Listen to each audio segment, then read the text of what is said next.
misalnya nih ya, ada orang yang beli rumah itu berdasarkan keinginan. Oh, saya ingin beli rumah yang itu. Tapi kadang-kadang dia sanggup-sanggupin. Dia bohong-bohongin bank. Banyak orang yang begitu. Ryan juga pertama kali nyicil KPR itu juga begitu. Bohong-bohongin bang. Bohong-bohongin bang. Pendapatannya nggak cukup, saldo baki kreditnya nggak cukup. Itu bohong-bohongin bang. Dengan cara apa? Oh, saya langsung tarik setor, seolah-olah rekening bank saya gede. Itu biasa terjadi dilakukan oleh semua orang. Dan diajarin cara kayak gitu lagi sama orang. Iya, sebenarnya akhirnya ketika kita diterima oleh bank, itu sedang membohongi diri sendiri. Nah, kalau Anda mau membeli rumah dan misalnya dengan cara yang benar, itu seperti yang ada di layar sekarang. Kalau kamu punya pendapatan misalnya 6 juta, bila DP rumahmu 20%, kamu hanya akan layak di mata bank untuk kredit 10 tahun dengan harga rumah maksimum 200 juta. Loh, kok bisa begitu sih? Kenapa, Ryan?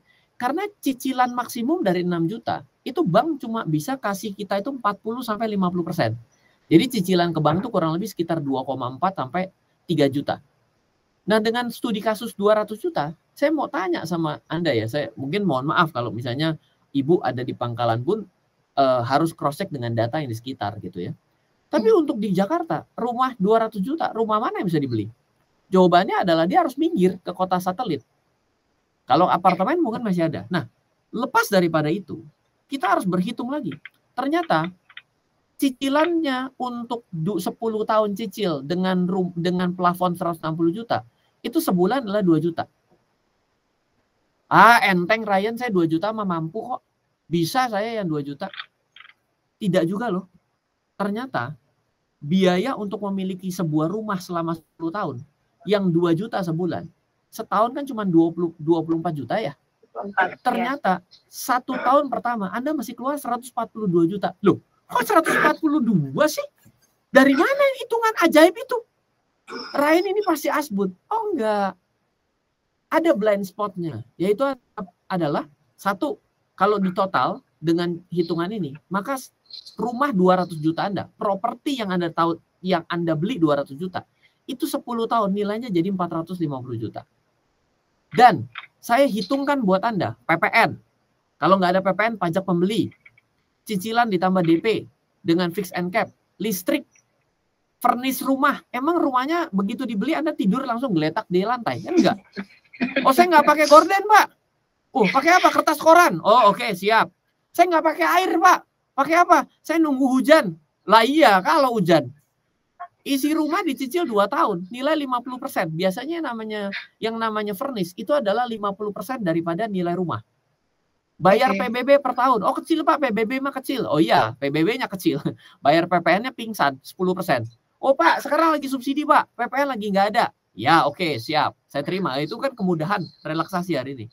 Atau ternyata di total jenderal, biaya per bulanannya jadi 3.751. Yang semula cuma 2 juta loh. Coba bayangkan, Anda tiba-tiba lagi semangat 45, baru mulai kerja, langsung cicil mobil, yang seolah-olah cuma cicilan 2.700.000, ternyata 4 juta. Anda yang cicil rumah, dengan semangat tinggi, Anda ternyata disetujui oleh bank, banknya sih ngasih cicilan 2 juta, ternyata biaya per bulannya 3.700.000. Anda sudah blind spot 1,7 tambah 2 juta dari mobil. Anda sudah blind spot 3,7 loh. Bayangkan. Jadi, pesan pertama nih, ketika Anda berbicara mengenai tujuan keuangan, tujuan nanti Anda mau ngumpulin duit belakangan, nanti gampang itu, sangat gampang. Adalah banyak-banyaklah bertanya dengan orang yang sudah punya. Kalau beli mobil tuh ada biaya apa sih? Nggak apa-apa, dianggap bodoh juga nggak apa-apa. Ini miskin nggak punya mobil, nggak apa-apa. Orang Jepang nggak ada yang punya mobil, kecuali rumahnya di pedesaan. Oh, kita kan go internasional, ceritanya cara berpikirnya framework go internasional nih gitu ya. Jangan khawatir gitu. Kalau kita kalau beli apartemen lebih untung mana sih dibandingkan membeli rumah? Tanya sama orang-orang. Jangan tanya mengenai kenaikan harganya. Semua orang itu kenaikan harga nggak ada yang pasti, Bapak Ibu. Sekarang saya mau tanya, kalau property agent itu begitu yakin propertinya naik, jangan dijual, beli sendiri, bilang. Beli sendiri. Bener nggak? Betul dong ya? Gitu. Jadi kita tuh jangan ngomongin teori marketing dia, kita ngomongin diri kita dulu. Apa sih biayanya? Gitu. Nih ya, saya kasih tahu ya. Bahkan banknya sendiri pun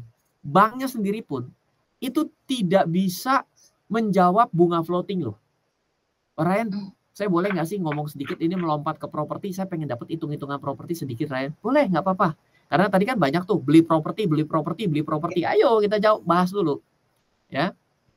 Sebentar, saya keluarkan. Saya sudah punya kalkulator ya. Saya juga bagikan untuk Anda. Pokoknya semuanya saya bagikan buat Anda deh, jangan khawatir. Ya. Nih. Dan Anda bisa akses di Excel. Sebentar, saya uploadkan dulu untuk Anda. Property calculator. Wait a minute. Tadi pada saat Mas Ryan kasih hitung-hitungan gitu ya, saya lihat wajahnya kaum ibu senyum-senyum. Oh begitu ya hitungannya. Termasuk rekan saya loh, Anastasia Uli loh ya. Begini, Mbak Ola. Saya pribadi bilang seorang wanita itu diberikan oleh Tuhan itu kemampuan yang lebih detail daripada seorang laki-laki. Makanya seorang wanita itu lebih tepat menjadi menteri keuangan rumah tangga.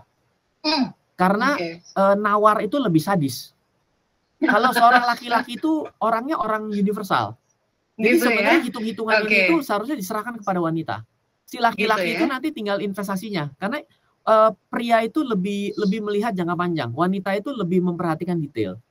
Ya. Jadi nggak salah kalau misalnya nanti webinar ini gitu ya, si wanita itu lebih di-encourage, bagus. Karena untuk awal itu kita tidak akan pernah bisa pergi ke tempat yang jelas kalau kita tidak pernah bisa menghitung apa yang mau kita lakukan gitu. Kita tidak punya cara yang bagus gitu. Nah, ini saya bagikan kepada Anda, namanya ada property calc ya. Dan sudah ada di link yang tadi. Sudah ada di link yang tadi. Baik, silakan Mas. Ya, oke. Saya bukakan Excel-nya. Karena tadi banyak sekali yang ingin punya properti, maka saya juga ingin menyemangati Anda dari sudut pandang rasa takut. Kenapa? Di tempat lain kan diberikan semangat. Saya harus kasih remnya dong. Kalau di sana semangat, saya kasih tambahan semangat, dia besok pergi ke bulan besok. Iya kan? Saya nggak mau begitu. Saya nggak mau begitu orangnya. Ya, silakan. Karena rata-rata orang membeli properti diawali dengan salah juga kok. Oke, saya share screen sebentar. Apakah sudah nampak share screen saya, Mbak Ola? Ya, sudah Mas Ryan. Oh, udah ya? Oke, baik. Udah, oke. Sebentar, ini belum di tempat saya diklik kok malah nggak mau nih. Bentar, ini kenapa nih nggak mau ya? Di tempat kami sudah terlihat. Udah ya, oke, baik. Nah, estimasi biayanya 121 juta ya, Mas Ryan ya. Baik, nah oke, ini udah ya. Nah, silakan. Ini mari kita berandai-andai. Jadi yang namanya membeli properti itu ada dua kemungkinan. Anda membeli dari developer atau Anda membeli dari orang lain. Yang mana orang lain itu adalah yang sudah punya sertifikat kepemilikannya. Kalau dari developer itu adalah boleh dibilang tangan pertama tuh. Mobil baru turun dari pabrik. Jadi BPKB-nya itu benar-benar BPKB pertama kali atas nama Anda. Nah, kalau BPKB pertama kali atas nama Anda di properti, itu Anda akan bayar PPN. Hari ini lagi ada relaksasi tuh mengenai PPN. Nah, kalau misalnya Anda dari tangan kedua, maka Anda pasti akan kena yang namanya pajak jual, pajak beli. Yang jual kena pajak jual separuh, yang beli kena pajak beli separuh. Jadi nilai daripada PPN itu dibagi dua, ibaratnya begitulah. Di mana yang jual, yang beli akan mendapatkan suatu insentif, gitu ya. Nah, jadi kita misalnya berandai-andai nih, saya beli properti dengan nilai 1 miliar. Nah, biasanya ketika kita itu sudah beli second, itu biasanya nilai 1 miliar itu akan ditanya, berapa sih yang ada di NJOP? Di nilai jual objek pajaknya berapa? Nah, biasanya notaris itu uniknya di Indonesia, notaris nggak pernah berani menjual di harga NJOP. Saya juga nggak tahu dia belajar dari mana tuh ilmu, gitu ya. Kenapa? Karena kalau common sense-nya mengatakan bahwa harga properti itu selalu naik. Ya padahal nggak ada, harga properti bisa turun. Nggak percaya, coba tanya itu sama orang-orang yang jual properti hari ini. Banyak kok harga NJOP berapa, dijualnya berapa. Nah, tapi andaikan ternyata yang diakui di notaris adalah 700 juta. Jadi Anda transaksi kepada penjual pembelinya 1 miliar, di NJOP-nya 500, yang diakui di notaris 700 juta. Maka nilai dasar yang akan dijadikan sebagai objek pajak adalah yang 700 jutanya. Ya udah, pajak penjual kalau second 5%. Pajak pembeli itu adalah 0,5% dikurangi potongan pajak. Potongan pajak itu 60 juta. Ada biaya notaris. Ya kan biasanya notaris itu harus cek dulu apakah ini ternyata sertifikatnya benar, bodong atau tidak ke BPN, namanya lah biaya cek sertifikat gitu ya. Ya, jadi kalau Anda membeli properti second, itu maka Anda baca yang ini. Anda perlu keluar uang di awal untuk biaya sampai pengalihan akte, itulah 58 juta. Tapi kalau Anda belinya 58 juta ini kalau Anda KPR ya. Karena KPR itu juga ada yang namanya biaya appraisal, asuransi jiwa, biaya provisi, APHT, SKMHT, administrasi. Itu total jadi 58 juta. Tapi kalau Anda beli langsung ke developer, ya Anda akan kena yang namanya PPN langsung. Nah, PPN itu kenanya adalah 100 juta, 10%. Dan juga ya tambahin ini biaya KPR. Kalau Anda melakukan KPR, mau KPR, KPT, KPA, ya pasti akan kurang lebih punya angkanya kurang lebih sama gitu. Jadi yang namanya Anda membeli properti itu kalau Anda cuma selesaikan dengan cara memiliki DP-nya saja, wah Anda bahaya. Oh ya cukup Pak, DP-nya cukup 10%. Ya oke, saya udah semangat 45 nih, punya uang 1 miliar, punya uang 100 juta. Nggak taunya ada pajak-pajak yang lain Anda masih bayar 121 juta. Duitnya pas-pasan 100 juta. Wah itu jadi masalah tuh. Banyak tuh yang batal, DP-nya hangus, DP-nya ketahan. Kenapa? Karena mereka tidak sadar ada blind spot di sini. Ini ngeri sekali. Sama Anda bilang, oh saya mah siap lah buat anak saya pendidikan. Saya siapin lah untuk biaya sekolahnya. Anda lupa, perlu ada biaya gedung, perlu ada biaya yang namanya adalah biaya masuk, biaya tes, ini biaya seragam. Loh kok kayaknya jadi kurang? Kenapa jadi kurang? Karena Anda siapkan biaya yang salah gitu, kurang banyak yang Anda siapkan. Nah, contoh nih yang kadang-kadang bahkan tidak bisa ditanya nih kepada si banknya. Jadi Anda tahu ya, kalau di bank itu selalu ada namanya fix and cap. Ini adalah suatu metode perhitungan yang menurut saya bank itu berusaha untuk membuat kita layak di mata dia. Jadi fix itu adalah bunga fix 1 tahun misalnya. Fix itu hitungan bunga fix itu adalah ini namanya hitungan bunga fix.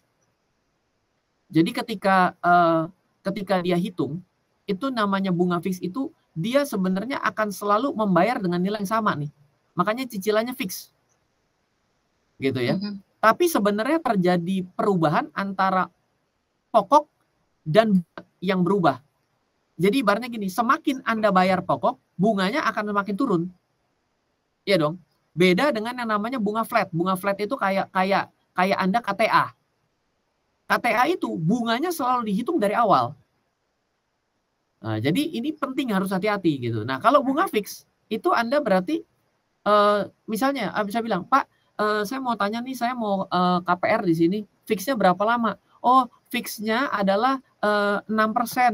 Misalnya gitu ya jawab banknya ya. 6% untuk 1 tahun gitu ya.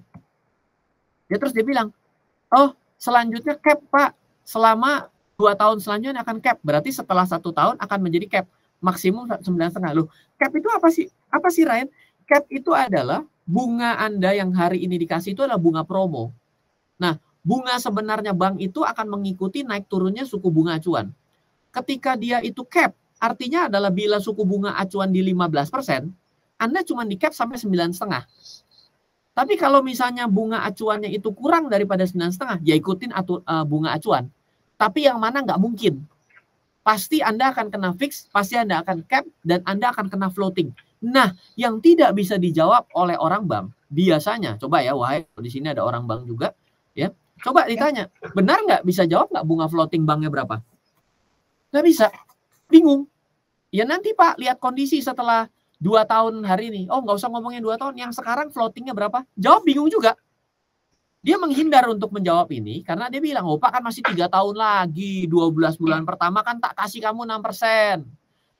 3 tahun, kamu kasih 9,5. Masih tahun keempat, masih diomongin sekarang Pak. Loh, penting dong. Saya mesti menganggarkan. Kenapa masih menganggarkan? Lihat ngerinya Bapak Ibu. Lihat ngerinya di bawah. 12 bulan pertama, Anda bayar cicilan cukup 11 juta. 24 bulan selanjutnya, Anda mesti bayar 12.680. Terjadi blind spot 1.500.000. Begitu lewat 3 tahun, yang namanya logika orang nyicil makin lama makin dikit dong. Iya. Enggak loh. Makin gede. Makin gede. Berarti dari hari ini Anda nyicil, blind spot Anda berapa? 2 juta. Lah, bagaimana ini? Kenapa kita ini makin cicil, bukannya makin lama malah makin turun? Jawabannya adalah karena Anda tidak bisa menghitung di awal.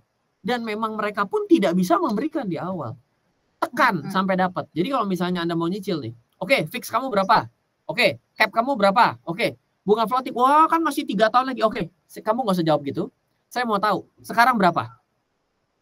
Wah, saya nggak tahu. Kalau saya nggak tahu gimana, orang memang mahal nggak tahu apa-apa kok, ternyata nyawarin saya, bilangin. Saya tekan sampai dapat bunga floating. Kalau sampai dia nggak bisa jawab, saya juga akan tanya begini. Kamu kan nggak bisa kasih nih bunga cicilan KPR-nya untuk floating. Saya mau tanya dong, lending rate kamu kalau untuk minjemin uang kepada produktif berapa? Produktif tuh pinjaman modal segala macam, kamu kenakan berapa? Biasanya itu 2-3% lebih mahal. Misal contoh hari ini, pasaran 9-10% untuk yang modal kerja. Kemungkinan besar dia akan kenakan 12-13%. Untuk yang cap ini? Yang cap. Ya, no, yang floating, Mbak Uli. Oke, yang floating. Karena kalau fix and cap itu pasti dinyatakan. Yang floating ini yang nggak bisa disebut. Coba ditanyakan. Ayo coba sekarang semua orang yang nyicil coba tanya, floatingnya berapa? Kecuali perginya ke bank-bank BUMN yang memang dari awal floating ya, tapi jarang sekali yang berani floating langsung di awal karena langsung gear. Loh Ryan, sebentar, kenapa dia nggak langsung floating aja sih? Misalnya begini Ryan, sebenarnya kan jadi enak buat dia. Iya, enak buat dia. Tapi orang jadi berat karena penghasilannya, kan yang namanya penghasilan kan cuma boleh ibaratnya boleh penghasilan 50%. Bayangkan, penghasilannya dengan dia langsung tabrak 12%, harus misal 50% ya. Berarti dia punya penghasilan masih 28.600.000. Bayangkan kalau dia cuma taruh 6,5% di sini. Penghasilan dia cukup 22 juta. Jauh sekali kan? Landasan gaji yang hari ini harus dimasukkan ke bank. Nah, itu kenapa mereka menekan dengan metode fixed cap float. Gitu ya. Jadi banyak ya, udah mobil kena yang namanya mobil nggak nyicil aja sama Ryan kena hidden cost-nya di spare part, bensin, servis gitu ya. Yang rumah juga nggak nyicil pun tetap kena tuh. Kenapa? Kenain di awal. Biaya jual beli awal, biaya furnish, ya kan? Halo, terima kasih sudah menyaksikan video di RF Channel on YouTube. RF Channel adalah channel edukasi untuk kita secara bersama-sama belajar dan mendapatkan aktualisasi mengenai investasi, keuangan, dan bisnis bersama saya, Ryan Filbert, dan tim. Add nomor WhatsApp saya di 0895 07 08 0789 0895 07 08 0789. Download aplikasi MyRF di Android atau iOS untuk mendapatkan artikel dan tema-tema khusus mengenai edukasi investasi, keuangan, dan bisnis pada aplikasi MyRF sekarang juga. Setiap bulan, saya bersama dengan tim memiliki kelas, mulai dari belajar trading dengan analisa teknikal, yang strateginya bisa Anda terapkan pada seluruh market, mulai dari saham, forex, hingga cryptocurrency, atau kelas investasi saham bernama Fundamental Camp. Untuk mengetahui kelas lainnya dan bertanya mengenai kelas, hubungi tim sekarang juga di 0852 882 6187. Sekali lagi, 0852 882 6187. Semoga terus bermanfaat. Dari saya Ryan Filbert, salam investasi untuk Indonesia.